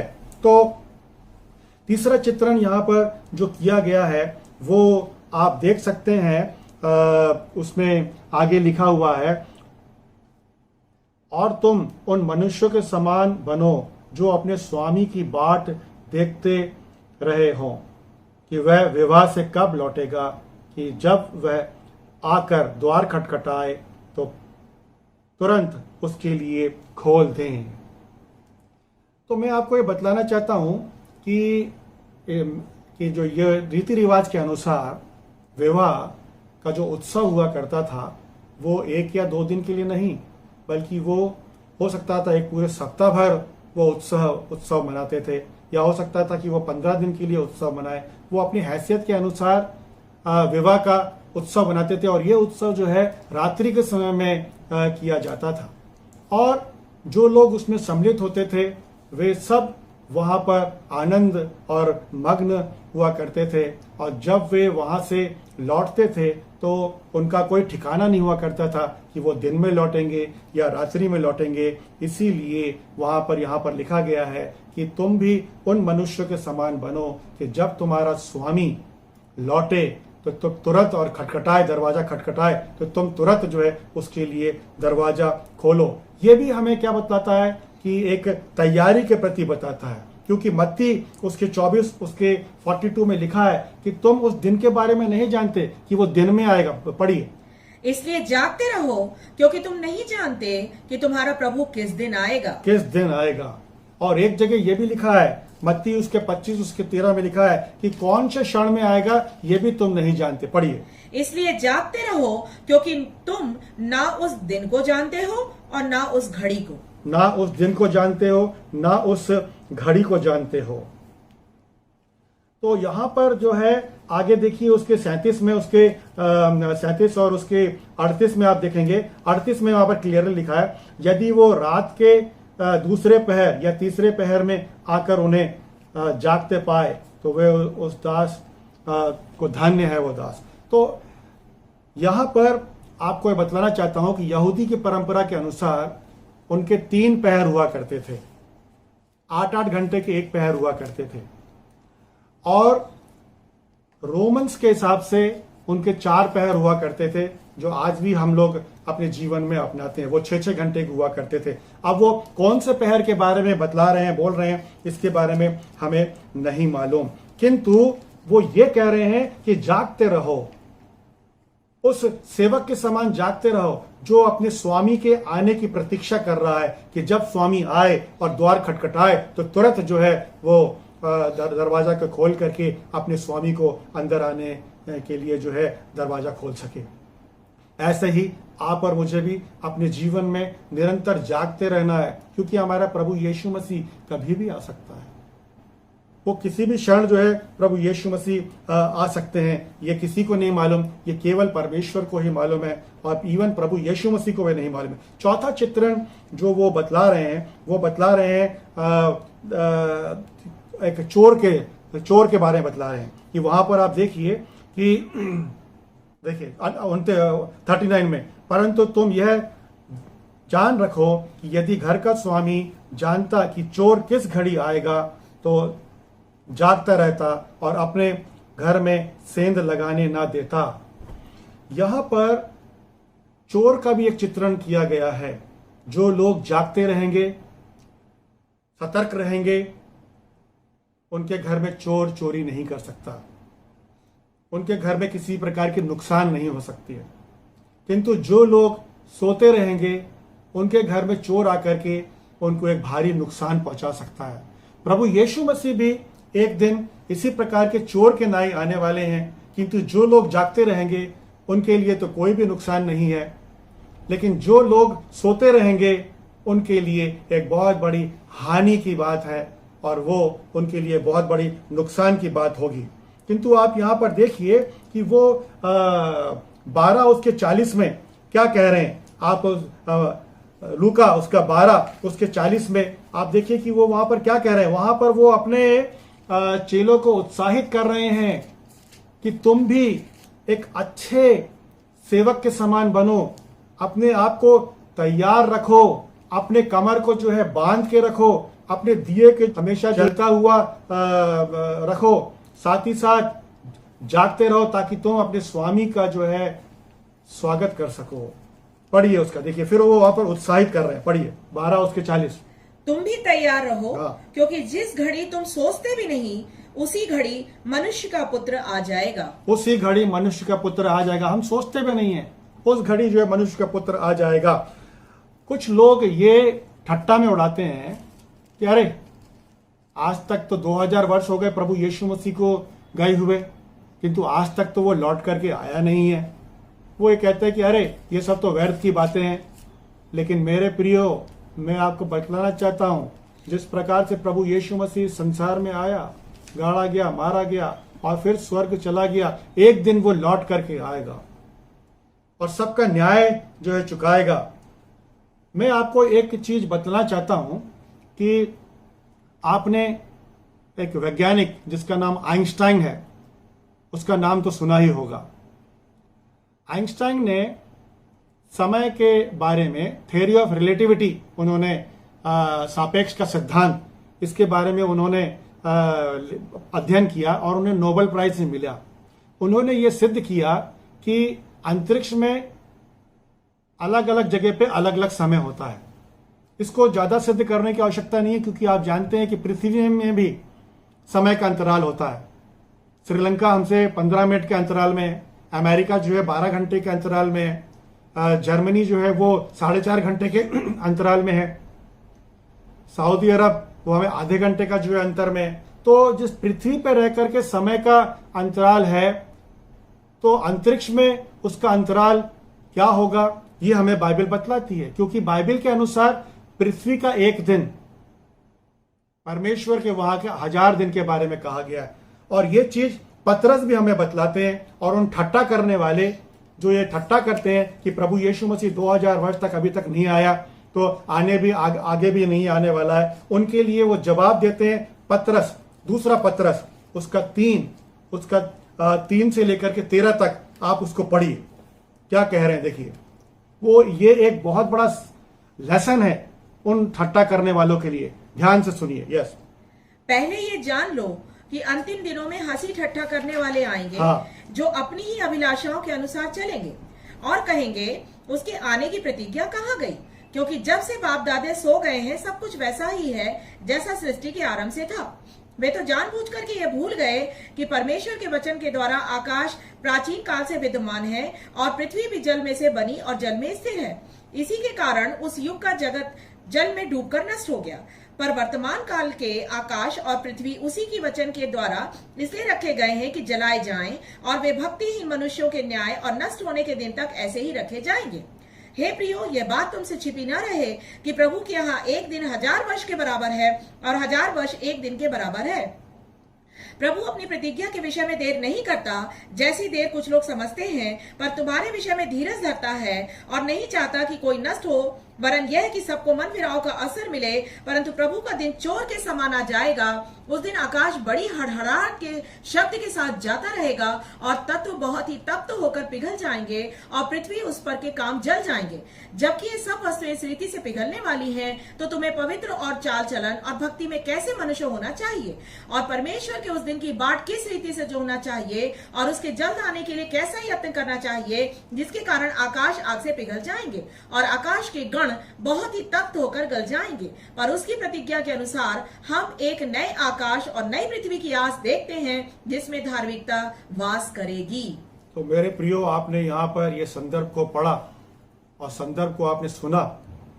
आप यहाँ पर देखिए कि पहले पृथ्वी को जल में डुबा दिया गया, न्याय जो है जल के माध्यम से आया, और परमेश्वर ने नेचुरल रिसोर्स को इस्तेमाल किया।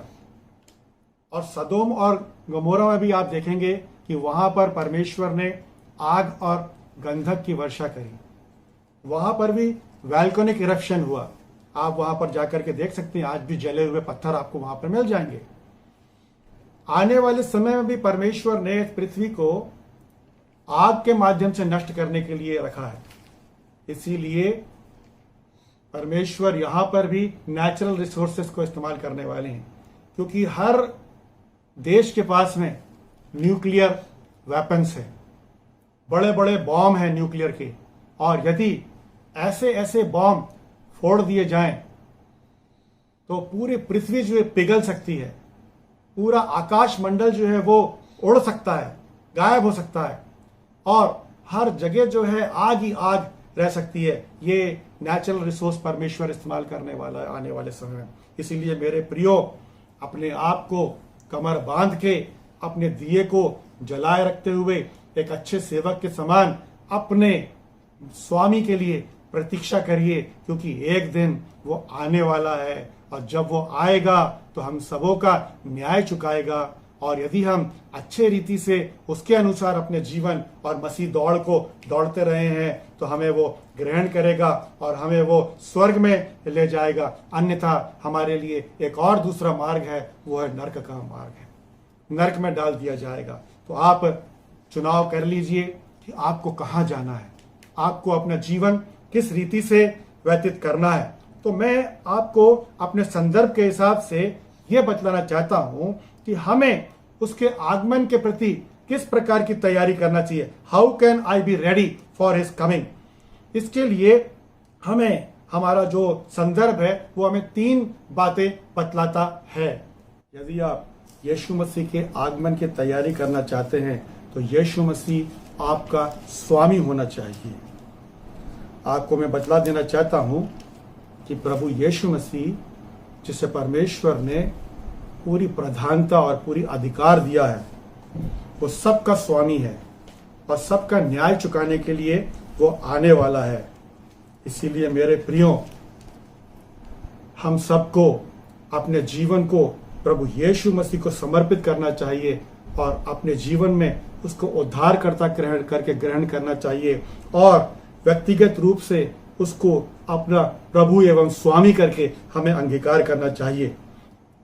और यदि आपने उसे अपने स्वामी करके ग्रहण नहीं किया है तो फिर आपको दंड का सामना करने के लिए तैयार रहना चाहिए। इसीलिए मैं आग्रह करूंगा कि जिन्होंने आज तक प्रभु यीशु मसीह को अपना उद्धारकर्ता करके ग्रहण नहीं किया है, वो प्रभु यीशु मसीह को अपना उद्धारकर्ता करके ग्रहण कर लें और साथ ही साथ प्रभु यीशु मसीह को अपना व्यक्तिगत स्वामी करके भी उन्हें ग्रहण करना चाहिए।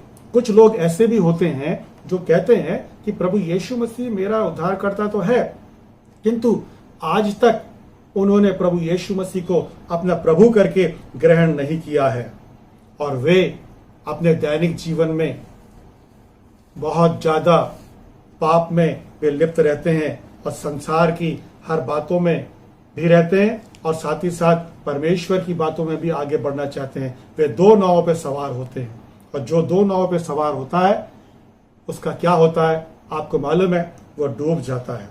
जो लोग प्रभु यीशु मसीह को अपना उद्धारकर्ता करके ग्रहण करते हैं तो इस संसार में रह करके वो बहुत ज्यादा संघर्ष करते हैं, उनके जीवन में बहुत सारे समस्या आती हैं, वो अपने दिनचर्या में बहुत ज्यादा जो है समस्याओं का सामना करते हैं, किंतु वे लोग अपनी इन सब समस्याओं को प्रभु यीशु मसीह के चरणों में डालते हैं और उन समस्याओं का सामना करते हैं अपने विश्वास के मार्फत। और यदि आपके जीवन में इस प्रकार के संघर्ष नहीं आ रहे हैं तो एक प्रश्न चिन्ह है कि क्या वास्तव में प्रभु यीशु मसीह आपके जीवन में है या नहीं है। 2 कुरिन्थी उसका 13 उसके 5 में क्या लिखा है आप देखिए और सुनिए। अपने आप को परखो कि विश्वास में हो कि नहीं, अपने आप को जांचो, क्या तुम अपने विषय में यह नहीं जानते कि यीशु मसीह तुम में है, नहीं तो तुम जांच में निकम्मे निकले हो। यहाँ पर अब मैं आपको यहाँ पर दूसरी बात बताना चाहता हूं। यीशु मसीह के आगमन की तैयारी करना अगर आप चाहते हैं तो हमें उसके सेवक बनना पड़ेगा। आपको मालूम है कि जो सेवक होता है वो अपने स्वामी की आज्ञा का पालन करता है, वो अपने स्वामी के लिए जीवन जीता है। जैसे कि हमारे संदर्भ में लिखा गया है कि जो स्वामी रात में आए और अपने सेवक को जागते हुए पाए तो वो प्रसन्न होता है। वैसे ही सेवक हमें बनना चाहिए, क्योंकि हमारा प्रभु यीशु मसीह एक दिन आने वाला है और हमें जागते रहना चाहिए। स्वामी जब आएगा तो वो अपने सेवकों को यदि सोता हुआ पाएगा या मौज मस्ती करता हुआ पाएगा या उसके आगमन को जो है नकारेगा तो फिर आप देखते हैं कि उनके जीवन में किस प्रकार से दंड भी आएगी, ये भी आप जानते हैं। कई बार ऐसा होता है कि स्वामी प्रसन्न होकर के आप अपने सेवकों को कुछ समय उनको अपने लिए व्यतीत करने के लिए देता है, किंतु यदि उस समय जो उसने हमें ग्रहण किया है उसके बीच में यदि वो हमें बुलाता है तो हमें उसके लिए यस बोलना पड़ता है, उसके काम को जो है हमें पूर्ण करना पड़ता है, क्योंकि सेवक का जीवन अपना नहीं होता है, सेवक का जीवन अपने स्वामी का जीवन होता है, जिसे वो प्रसन्न करना चाहता है और प्रसन्न करता है। तो इसीलिए मेरे प्रियो भाइयों और बहनों, हम सब जागते रहें और अपने स्वामी को प्रसन्न करें, ताकि हमारा स्वामी हमें आशीषित करे और हमें वो अपने ग्रहण करे। तीसरी बात जो मैं आपको बताना चाहता हूं कि यदि आप प्रभु यीशु मसीह के आगमन की तैयारी करना चाहते हैं तो आप उसके आगमन की आशा में जीवन को जिए। आप यहाँ पर देख सकते हैं कि 37 में क्लियरली वहां पर लिखा है कि धन्य है वो सेवक जो जागता हुआ पाया गया है। तो ऐसा ही हमें भी अपने जीवन में जागते रहना चाहिए। तो जिस प्रकार से हम किसी मेहमान के लिए अपने घर को साफ सुथरा करते हैं और अपने घर को बिल्कुल स्पॉटलेस, कहीं भी कोई भी जो है गंदगी, कहीं भी कुछ प्रकार की कोई भी गलत चीजें नहीं होना चाहिए, वैसे अपने जीवन को, अपने घर को जो है आप करते हैं, वैसे ही आपको अपने जीवन को भी करना है, ताकि स्वामी आए और हमें जो है वो जागता हुआ पाए और हमें वो ग्रहण करने पाए। तो आप ये सोच सकते हैं कि जब हम किसी व्यक्ति के लिए अपने घर में इतना उथल पुथल करते हैं कि वो हमारे घर में आने वाले हैं, तो जब हम प्रभुओं का प्रभु और राजाओं का राजा हमारे घर में आएगा तो आप अपने घर को किस प्रकार से रखेंगे? ये आपके लिए सोचने वाला विषय है। जब स्वामी आए तो आप उसको कहेंगे कि अभी ठहर जाइए, मैं अपने घर में झाड़ू लगा लूं, मेरे घर में बहुत अस्त व्यस्त है, उसको मैं ठीक करूं, मेरे घर में टेलीविजन चल रहा है उसे मैं बंद करूं, या मेरे घर में कोई इस प्रकार की बातें चल रही हैं जो स्वामी को पसंद नहीं है, उन सब चीजों को मैं सही करने में लग जाऊं, तब उस समय आप देखिए कि स्वामी आपसे नाराज होगा। किंतु स्वामी ये चाहता है कि हम हर समय तैयार रहें, उसके आगमन के तैयार रहें, क्योंकि 12:36 में लिखा हुआ है कि जब मैं दरवाजा खटखटाऊं, जब वो स्वामी दरवाजा खटखटाए तो अच्छा सेवक उसके लिए तुरंत दरवाजा खोलने पाए। आप देखिए कि स्वामी के आगमन के लिए कई जानवर, जो हमारे पालतू जानवर होते हैं, वो किस प्रकार से हमेशा तैयार रहते हैं। जैसे स्वामी की आहट सुनते हैं, उसकी आवाज सुनते हैं, उसकी गाड़ी की आवाज सुनते हैं, वो तुरंत दरवाजे पे या बाहर जा करके उसका स्वागत करते हैं। वैसा ही हमें भी अपने स्वामी के लिए बनना है और अपने स्वामी के लिए हमेशा तैयार रहना चाहिए। अब मैं आपको इस संदर्भ का जो हमने पढ़ा है उसका दूसरा भाग में मैं ले जाना चाहता हूं, और वो दूसरा भाग है रीजन फॉर रेडीनेस, तैयारी के लिए कारण। हमें तैयारी के लिए क्या कारण है वो आपको मिल जाएगा 12 उसका 41 से लेकर के 48 तक में, वहां पर आपको मिलेगा। जब पतरस ने 41वें पद में प्रभु यीशु मसीह से प्रश्न किया कि क्या ये जो दृष्टांत आप हमको कह रहे हैं, क्या ये हम लोगों के लिए या सबके लिए है, तब प्रभु यीशु मसीह वहां पर एक सूची देते हैं और 4 प्रकार के सेवकों की एक सूची हमारे सामने रखते हैं, और वो कहते हैं कि उसमें से कुछ सेवक इनाम पाएंगे और कुछ सेवक जो हैं उन्हें बहुत बड़ा दंड चुकाना पड़ेगा। तो जैसे कि मिट्टी के विषय में जो एक दृष्टांत है, वहां पर भी आप देखते हैं कि 4 किस्म की मिट्टी रही है। वहां पर पहली जो मिट्टी रही है उससे इनाम मिला गया, उसके लिए इनाम है, और जो 3 प्रकार की जो मिट्टियां हैं उनको वहां पर वह दंड दिया गया है। तो सबसे पहली बात मैं आपको इस संदर्भ में बताना चाहता हूं, 4 जो सेवक हैं, 4 जो सूची उन्होंने बनाई है, उसमें पहले जो सेवक है उसके बारे में बतलाना चाहता हूं कि कुछ सेवकों को इनाम दिया जाएगा क्योंकि वे अपने स्वामी के आगमन की प्रतीक्षा कर रहे हैं और वे बड़े विश्वास योग्य तरीके से और एक भले भंडारी के तौर पे अपने जीवन को जी रहे हैं। ये आप लूका 12 उसके 42 से लेकर के 44 तक आप उसको देख सकते हैं।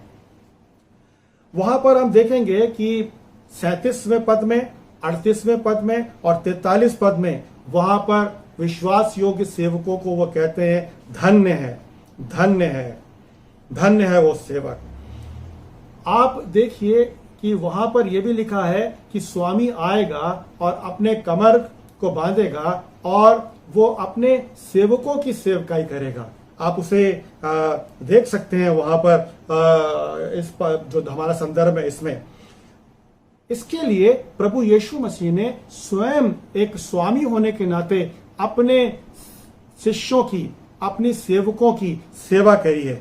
आप यूहन्ना उसके 13 उसके 1 से 15 में देख सकते हैं, किंतु हमारे पास में समय नहीं है, इसीलिए मैं आपको 4 और 5वें पद को आपको पढ़ाना चाहता हूं।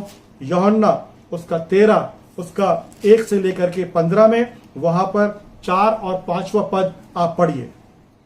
भोजन पर से उठकर अपने ऊपरी कपड़े उतार दिए और अंगोछा लेकर अपनी कमर बांधी। तब बर्तन में पानी भरकर चेलों के पांव धोने और जिस अंगोछे से उसकी कमर बंधी थी उसी से पोंछने लगा, उसी से पोंछने लगा। और आगे आप 12 से लेकर के 15 तक भी पढ़ दीजिए, इसी संदर्भ का। हाँ। जब वह उनके पांव धो चुका और अपने कपड़े पहनकर फिर बैठ गया तो उनसे कहने लगा, क्या तुम समझे कि मैंने तुम्हारे साथ क्या किया? तुम मुझे गुरु और प्रभु कहते हो और ठीक ही कहते हो, क्योंकि मैं वही हूँ।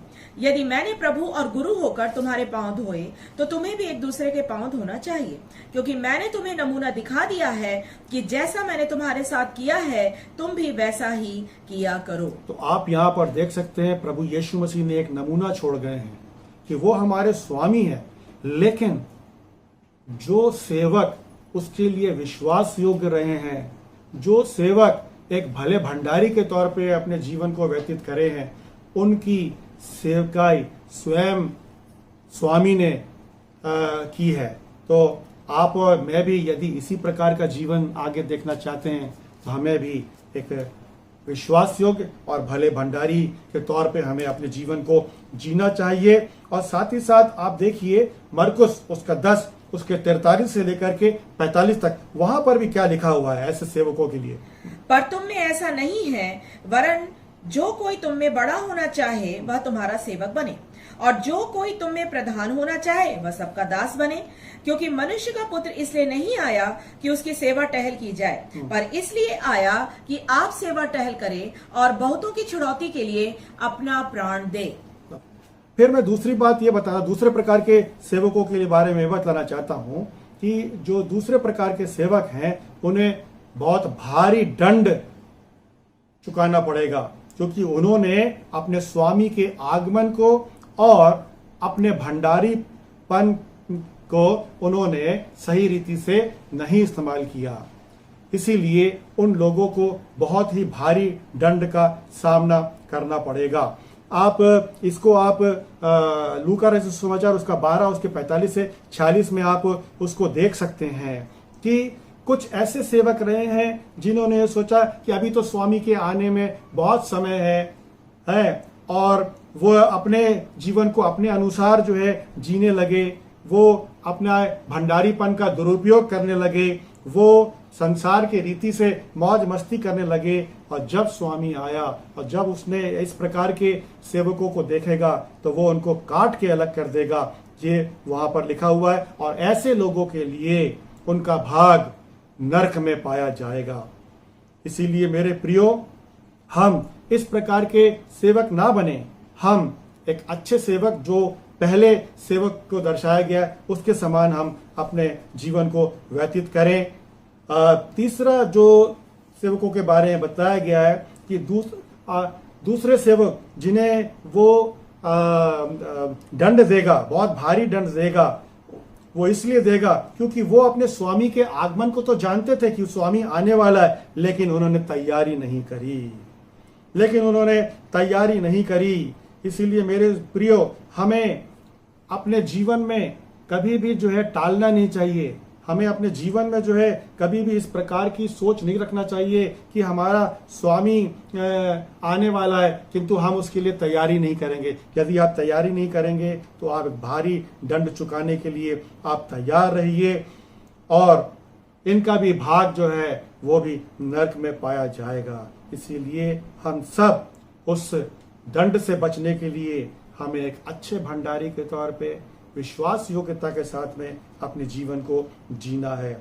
चौथा जो सेवकों के बारे में प्रभु यीशु मसीह जो सूची हमें प्रदान करते हैं उनको भी थोड़ा सा दंड सहना पड़ेगा, क्योंकि वो प्रभु यीशु मसीह के बारे में और प्रभु यीशु मसीह के आगमन के बारे में नहीं जानते रहे हैं और वो उसके प्रकाश में कभी भी जो है नहीं चले हैं।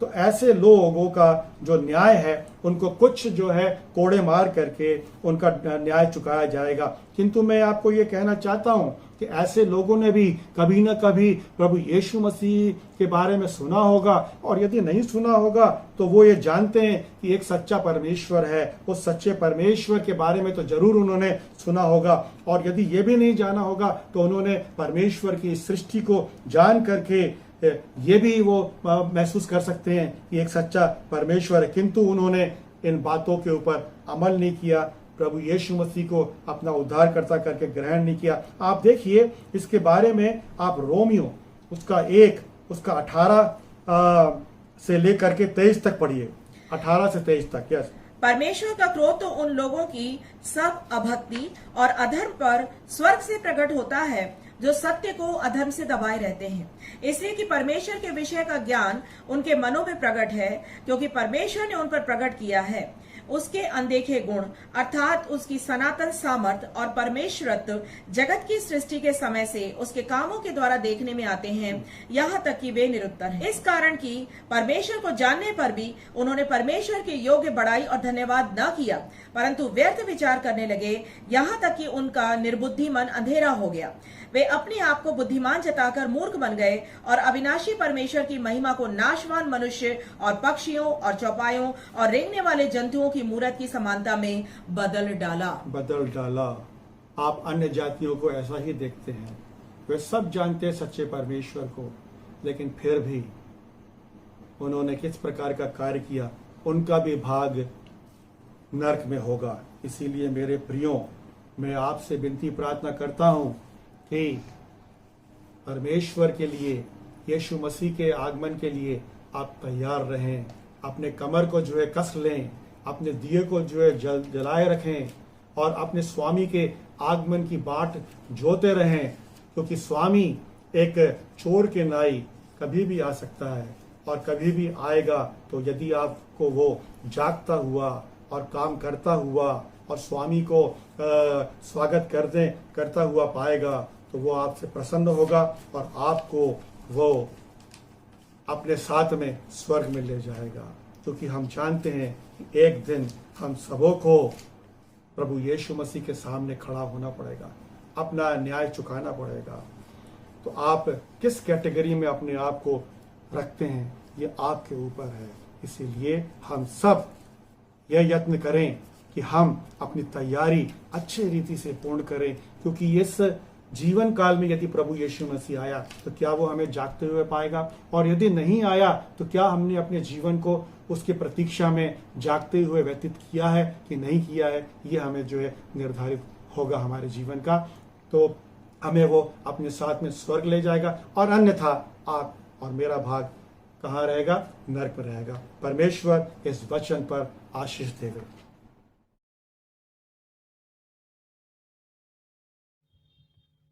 Praise the Lord, hallelujah. प्रभु के नाम की स्तुति हो। परमेश्वर ने आज के दिन में उसके पवित्र वचन में आकर उसकी स्तुति और आराधना करने के लिए प्रभु ने सहायता किया, मदद किया। प्रार्थना करने में, गीतों को गाने में, वचन को सुनने में, सुनाने में प्रभु ने सहायता किया। हमारे वरिष्ठ पासवान के द्वारा बहुत अच्छा उद्बोधन हमने सुना है, प्रभु उन्हें आशीष देने पाए। उसके साथ साथ रेवरेंड राजेश लक्ष्मण जो अंतिम संदेश दिया है, प्रभु उन्हें भी आशीष देने पाए। जो वचन हमने सुना है उस वचन को हमारे जीवन में, हमारे दिलों के अंदर रखें और प्रभु करे हमारे जीवन के द्वारा अनेक लोगों तक आशीषें पहुंचने पाए। आइए हम अंतिम प्रार्थना में जाएंगे। अपने आंखों को बंद करें, सिरों को झुकाएं, प्रभु की उपस्थिति में नम्र होते हुए हम प्रार्थना में जाएं। हमारे जीवित अनुग्रहकारी पिता परमेश्वर, हम आपके नाम की महिमा स्तुति करते प्रभु, और हमारे दिल के गहराई से हम आपको धन्यवाद देते प्रभु जी। एक और रविवार की आराधना हमारे जीवन में प्रदान किया, इसलिए तेरा धन्यवाद हम करते प्रभु। हमारे विश्वासी भाई बहनों को, हमारे सेवकों को, उनके परिवार को प्रभु हालेलुया एकत्रित होकर प्रभु जी इस ऑनलाइन सर्विस में प्रभु तेरी आराधना करने के लिए एक साथ दिलों को जोड़ते हुए तेरी उपासना करने के लिए तूने सहायता की, इसलिए तेरे धन्यवाद हम करते हैं प्रभु। शुरू से लेकर अंतिम समय तक तेरे पवित्र आत्मा हमारे बीच में कार्य किए, इसलिए तेरा धन्यवाद हो। एक अच्छी सुंदर आराधना हमें दिया प्रभु जी, तेरे दास के द्वारा, हमारे वरिष्ठ पासवान डॉक्टर मैथ्यू थॉमस द्वारा प्रभु जी बहुत सुंदर उद्बोधन हमें दिया, इसलिए तेरा धन्यवाद हो। तेरे दास को और उनके सेवकाई को, पूरे परिवार को तेरे पवित्र बस्ती में समर्पित करते हैं।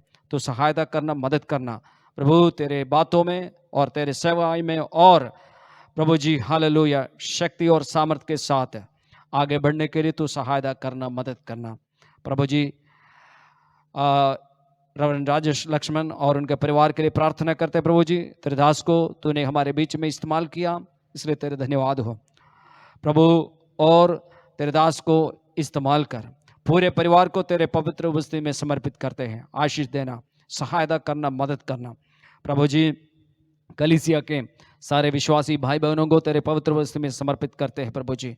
जो शोकित पाए जाते हैं उनको तेरे उपस्थिति में समर्पित करते हैं, जो रोगी है उनको तेरे उपस्थिति में समर्पित करते हैं प्रभु जी हालेलुया। सबको सहायता करना, मदद करना, बच्चों को, बुजुर्गों को, जो जॉब करते हैं सबको तेरे उपस्थिति में समर्पित करते हैं। तो सहायता करना, मदद करना, सारे परिवारों पर तेरी आशीष सदैव बना रहने के लिए तो सहायता करना, मदद करना प्रभु जी। इस हफ्ते के जो भी मीटिंग्स है सबको तेरे उपस्थिति में समर्पित करते हैं। विशेष तौर से शनिवार का जो प्रभु जी प्रार्थना सभा है, उसमें ज़्यादा से ज़्यादा लोग प्रभु जी जुड़कर तेरे नाम की महिमा करने के लिए एवं अनेक बिंदियों के लिए प्रार्थना करने के लिए तो सहायता करना, मदद करना प्रभु जी। हमारे सारे सेवकों को, सहायक पासवानों को, उनके परिवार को प्रभु जी हालेलुया, हमारे जितने मिनिस्ट्री से हम पर चल रहे हैं प्रभु जी, सबको तेरे पवित्र बस्ती में समर्पित करते हैं। तेरे नाम की महिमा और स्तुति हो प्रभु जी। शुरू से लेकर अंतिम समय तक तेरे बस्ती हमारे बीच में रहा, इसलिए तेरा धन्यवाद हो प्रभु जी। तूने हमारा बिंदियों को सुना, इसलिए धन्यवाद देते हुए इस छोटी सी बिंदी प्रभु यीशु ख्रिस्त के मधुर और मीठे नाम से मांगते हैं, सुनो और ग्रहण कर पिता, आमीन। अब हमारा पिता परमेश्वर का प्रेम, प्रभु यीशु ख्रिस्त का अनुग्रह और पवित्र आत्मा की संगति और सहभागिता हमारे साथ एवं दुनिया के सारे संतों के साथ अभी से लेकर प्रभु यीशु मसीह के दोबारा आगमन तक हमेशा हमेशा होती रहे, आमीन। मिलकर बोले हालेलुया, हालेलुया। प्रभु हम सबको आशीष देने पाए, सबको जय मसीह की, हालेलुया।